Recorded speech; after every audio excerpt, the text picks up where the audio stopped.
Həm təlimçi müəllim kimi fəaliyyətim zamanı, həm də müəllim kimi fəaliyyət göstərərkən bir çox zaman müdavimlərimdən və eyni zamanda müəllim yoldaşlarımdan belə bir şikayətlər eşidirsən ki, baxmayaraq ki, mən 15 ildir müəllim kimi fəaliyyət göstərirəm, ancaq hələ də mənim sinifimdə bu kimi problemlər var. O zaman qısa bir söhbət edəndə araşdırıb nəticəyə gəlirsən ki, bu 15 ilin təcrübəsi deyil, bu 15 təkrar ilin təcrübəsi olduğu üçün müəllim və yaxud da ki, müdavim hələ də eyni problemi yaşayır. Bəs bunun üçün nə etmək lazımdır? Yaxşı sinif idarəçiliyini, şagirdləri əldə saxlamaq, şagirdlərlə yaxşı münasibət qurmaq üçün nə etmək lazımdır?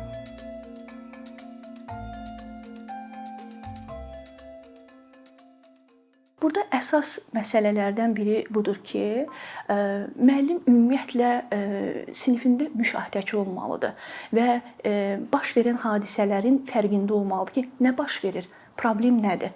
Bu problemin üzərindən keçəndə əlbəttə ki, bunu təkrar illərlə yaşayırıq. Ancaq biz bunun fərqinə varanda və biz bunların qeydlərini götürəndə, bu haqda araşdırmalar edəndə və araşdırmanın nəticəsində əldə etdiyimiz texniklər olsun, strategiyalar olsun, bunlardan istifadə etməyə başlayanda artıq problemlər yavaş-yavaş öz yerini tapır. Məhz bu baxımdan hal-hazırda mən buradan müəllimlərə sinifi necə idarə etmək olar, yaxşı sinif mühitini necə qurmaq olar? Əlbəttə ki, bunun müxtəlif strategiyaları var, bunun müxtəlif texnikaları, üsulları var. Bir dənə araşdırma versən, bunun haqqında geniş belə bir informasiya var. Ancaq elə şeylər var ki, bunlar təməl bilgilərdir. Bu bizim evimizdə də olmalıdır, bu ofisdə işləyirsə elə ofisdə də olmalıdır, məktəbdə isə məktəbdə də olmalıdır. Bu təməl strategiyalardan mən üçünü təqdim eləmək istəyirəm müəllimlərə. Bunlardan biri hər yerdə olduğu kimi, hər zaman olduğu kimi nümunəvi olmaqdır, yəni nümunəvi müəllim olmaqdır. Biz buna həmişə belə ümumi bir söz kimi baxırıq ki, nümunəvi ilə hər yerdə nümunəvi olmaq lazımdır. Bəs biz nə dərəcədə nümunəvi olmağa çalışırıq? Nümunəvi deyəndə biz nəyi nəzərdə tuturuq müəllim kimi? Nümunəvi müəllim budur ki, sinifə daxil olanda onun artıq bir dəyəri, onun artıq bir xarakteri var və şagird bunu hər gün müşahidə edir. Şagird bunu hər dəfə görür. Yəni müəllim öz əhval-ruhiyyəsinə görə davranmır. Hər dəfə fərqli belə deyim də davranış nümayiş elətdirmir. Yəni qarşıda əyləşən şagird başa düşür ki, mənim müəllimin xarakteri budur. Onun bu kimi dəyərləri var və bunu hər onun davranışında da müşahidə edir. Deyək ki, məsələn üçün şagirdlər müəllimin kolleqaları ilə olsun və yaxud da ki, şagirdlərlə olsun və yaxud da ki, sinifdə yaranan, məktəbdə yaranan hər hansı bir problemə olan münasibətini, onu həll etmə yolunu müşahidə edir. Demək, burada nəyə diqqət eləmək lazımdır? Burada diqqət eləmək lazımdır ki, nəzakətli sözlərdən istifadə edir müəllim. Yaş fərqindən asılı olmayaraq şagirdi ilə nəzakətli sözlərdən istifadə edir, onunla göz kontaktı qurur. Şagirdi ondan hər hansı bir sözü soruşursa, hər hansı bir məsələni müzakirə edirsə, mütləq şəkildə əmin olmalıdır ki, bütün fikri şagirdindədir. Və yaxud da ki, sinifdə yaranan, məktəbdə olan hər hansı bir problemi həll edərkən müəllim öz təmkinini qorumalıdır. Hətta belə bir deyim var ki, sizin hərəkətləriniz sözlərinizdən daha uca səslənir. Ona görə düşünməyin ki, şagirdləriniz ancaq sizin dediklərinizə baxırlar. Onlar həm də sizin hərəkətlərinizə baxırlar ki, müəyyən situasiyada siz necə hərəkət etdiniz, məsələni necə həll elədiniz. Müəllim olaraq sinifdə telefon istifadə edirsinizsə, onu hara qoyursunuz, gələn kimi səssizəmi alırsınız, şagirdlər bunu necə müşahidə edir və s. Yəni, hər bir detalı müəllim öncədən düşünməlidir. Və burada müəllim öz davranışında qəti olmalıdır. Bilməlidir ki, hər dəfə o nəyi necə edir. Belə olan halda şagirdlər sizi nümunə görür. Şagirdlər sizdən bax, məhz bu davranışları öyrənir. Bu da sinif idarəçiliyin əsas təməl hissəsindən biridir. Yəni, biz özümüz nümunə olmadan şagirdlərdən yaxşı davranış, nizam, intizam, bir-birləri arasında dostluq, mehribanlıq, bu kimi şeyləri gözləmək biraz sadəlövhlük olardı. İkinci texnikamız isə müəllimlər dərs ilinin başlanğıcında daha çox biz sinifə daxil olan kimi uşaqların adını öyrənirik və ondan həmən sonra başlayırıq. Yay tətilimiz necə keçdi və ondan sonra biz yaxşı müəllim olmağımızı göstərmək üçün həmən təkrara keçirik, ev tapşırıqları veririk ki, baxaq görək uşaqlar nə bilirlər, uşaqlar yayda nələr ediblər və s. Ancaq yaxşı olardı ki, hər bir müəllim dərs ilinin başlanğıcında müəyyən bir müddət ayırsın ki, şagirdlərlə yaxından tanış olsun. Sinif mühitinin yaranmasında qaydalar və prosedurları şagirdləri ilə bərabər müzakirə eləsin. Biz həmişə harda rahatıq? Biz o yerdə rahatıq ki, biz bilirik ki, məsələn, bu dörd divar arasında, belə deyək də, qaydalar nədən ibarətdir? Burada mən necə davranmalıyam? Saat neçədə gəlməliyəm? Saat neçədə getməliyəm? Necə oturmalıyam? Necə müraciət eləməliyəm? Köməyə ehtiyacım varsa bunu müəllimə necə bildirəcəm? Əgər mənim çölə çıxmağa ehtiyacım varsa bunu müəllimə necə bildirəcəm? Sinif yoldaşımdan danışa bilərəmmi görəsən dərs zamanı, yoxsa mən bunun üçün tənəffüsümü gözləməliyəm və s. Sinifimizə gələn şagirdlərin o qədər sualları var ki, bütün bu sualların vaxtında, ilin başlanğıcında onlarla bərabər müzakirə edərək müəyyən razılığa gəlib qaydaları və prosedurları tərtib etsəniz, sizin bütün iliniz belə rahat və daha belə mehriban, daha dostcasına keçəcəkdir.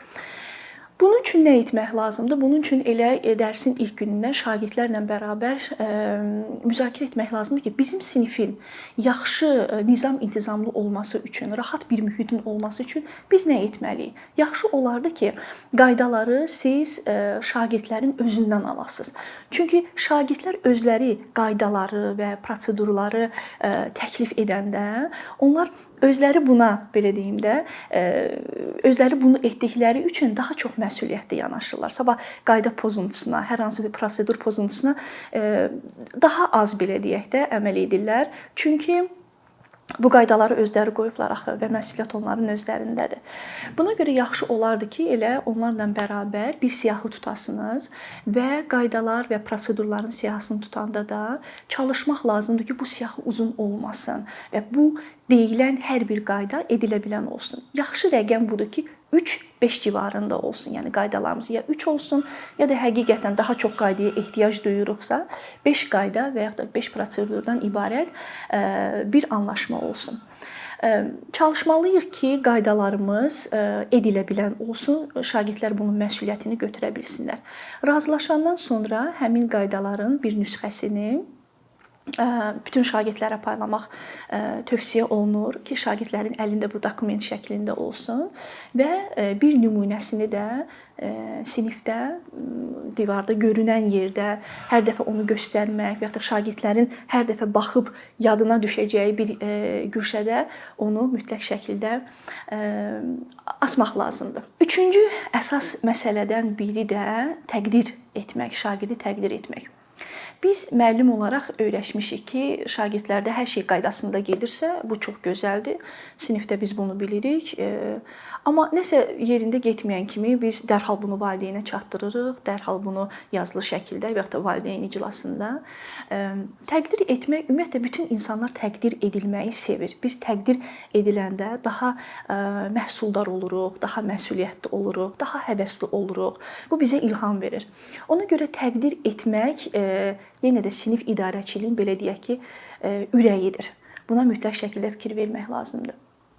Şagirdlərimizin təkcə burada akademik nailiyyətləri deyil, eyni zamanda onların davranışları, istər məktəbdə olan münasibəti, müəllimlə olan münasibəti, şagirdlə olan münasibəti, dərsə olan münasibəti və s. İstənilən bir şeydə müəllim əgər müşahidə edir ki, burada təqdirə layiq bir nüans var, onu mütləq şəkildə şagirdə çatdırmalıdır. Təqdir necə olmalıdır? Təqdir fikir vermək lazımdır ki, səmimi olsun, real hadisəyə köklənsin, həqiqətən də olsun. Biz çox zaman eşidirik ki, şagird gəlir evdə də deyir ki, Məsələn üçün mən heç dərsi yaxşı demədim, dərsi heç yaxşı səsləndirmədim, amma müəllim dedi ki, elə gözəl şeiri dedim və ya da elə gözəl mətni səsləndirdim. Başa düşmürəm, bu müəllim mənə qulaq asıb yoxsa yox. Müəllim sanki şagirdi həvəsləndirmək istəyibdi, şagirdi motivasiya eləmək istəyibdi, amma sonuçta qarşımızda fərqi yoxdur. Yəni biz onları yaşca balaca bilirik, uşaq bilirik, körpə bilirik, ancaq onlar bu şeyləri çox gözəl qiymətləndirirlər. Onlar bilirlər ki, bu real təqdir idi, bu doğru təqdir idi. Ancaq bu halda təqdir həqiqətən də qəbul olunur. Bu baxımdan çalışmaq lazımdır ki, dediyim kimi, yenə də altından xətt çəkirəm ki, təqdir real olsun və səmimi olsun. Şagirdlər təqdir etməyi təkcə sinifdə hər yeri gələndə, yəni bunun vaxtı yoxdur ki, bunu gündə bir dəfə eləyim və ya da ki, deyəsən mən hər gün bu uşağı təqdir edirəm. Bizdə belə bir şey var ki, çox tərifləyərəm, ondan sonra uşaq birdən öz ayarını itirər və s. Yox, yeri gəldikcə, onu müşahidə etdikcə, bunun üçün belə uzun cümlələr və ya da ki, belə xüsusi çıxışlara ehtiyac yoxdur. Elə bir kəlmə ilə bildirmək olar ki, məsələn, sən bu günləri dərsi nə qədər gözəl səsləndirdin, bu günləri, məsələn, mən fikir verdim yoldaşına hər hansı bir işdə kömək elədin. Çox təqdir edirəm sənin bu dostluğunu, sənin bu mehribanlığını və s. Bundan ən önəmlisi də, yəni uşağı təqdir etdikdən sonra bunu mütləq şəkildə biz valideynə bildirməyimiz də şərtdir. Bunun üçün telefon zəngi aça bilərik və yaxud da məktub yaza bilərik. Gündəlik ilə qısa bir qeyd də yazmaq olar övladının dərsi haqqında, davranışı haqqında və bu təqdiri valideynə mütləq şəkildə çatdırmalıdır.